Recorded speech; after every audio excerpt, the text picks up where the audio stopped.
જય જિનેન્દ્ર મિત્રો. સ્વમંગલ સાથે સાથે સર્વમંગલના ભાવ ધરું, સ્વાર્થ ભાવનો ત્યાગ કરીને પરમાર્થનો હું સાથ ગ્રહું, પરમાર્થનો હું સાથ ગ્રહું. આજનો આપણો ટૉપિક છે સ્વનું મંગલ સ્વાર્થ અને સર્વનું મંગલ પરમાર્થ. માનવ જાતિને સર્વમંગલની કામનાઓ વધારે હોય કે સ્વના મંગલની કામનાઓ વધારે હોય? સર્વની જાતિ બિરાદરીનું મંગલ થાય તેવો સ્વાર્થ સર્વ લોકોમાં ભર્યો છે. પરમાર્થથી ખૂબ પરે છે. મારા તન મન ધનનું નુકસાન ન થાય, અમને અશાંતિઓનો અનુભવ ન થાય, તે સ્વમંગલ સ્વાર્થ કહેવાય છે, જે 95% જોવા મળે છે. અને 5% આપણા પ્રિય ભગવંતો અને સાધુઓમાં સર્વમંગલનું મંગલ હો એવી કામનાઓ ભરેલી હોય છે. એમની મહાનતા, વીરતા, ઉદારતા, સર્વમંગલના અનેક ઉદાહરણો આગમ અને અનેક પુસ્તકોમાં છપાયેલા છે. અમર છે. તેઓ બીજા માટે જ જીવતા હોય છે.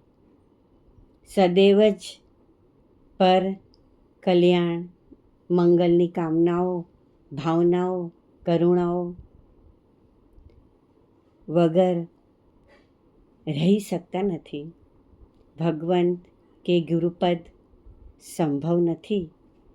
આવું કરે તો જ ગુરુપદ અને ભગવંત પદ સંભવ થાય છે. આવું નિર્માણ કરવું દુર્લભ છે, કઠિન છે. કોઈ આસપાસ કે ખાસ માટે નથી જીવતા. પોતાનું જીવન બીજા માટે અર્પણ કરી દેતા હોય છે, ધરી દેતા હોય છે. ભાવદયાની નદીઓ વહે છે, કરુણાનો વરસાદ વરસાવે છે. એમના ઉપદેશની ભૂમિકાથી સર્વજીવને શાંતિ, સમાધિ અને સમસ્યા રહિત કરી દે છે. અને આપણે એટલા મતલબી છે કે બીજાનો અને બીજા માટે જોતા નથી, તેઓને માનતા નથી, અપનાવતા નથી.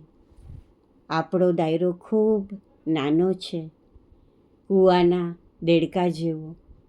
હવે આપણે સ્વદયા કરવાના, મંગલ ભાવ સાથે આપણું જીવન જીવવાનું છે. સાથે સાથે પરનું મંગલ પણ અધિક આવશ્યક છે, અધિક કરવું આવશ્યક છે. કામનાઓનો પ્રયાસ, કાર્યનો પ્રયાસ કરતા રહેવું જોઈએ. ભાવ દયાનું ચિંતન કરવું, અમલ કરવો અસંભવ નથી. પ્રયત્નથી પુરુષાર્થ સુધી પહોંચી શકાય છે. એટલું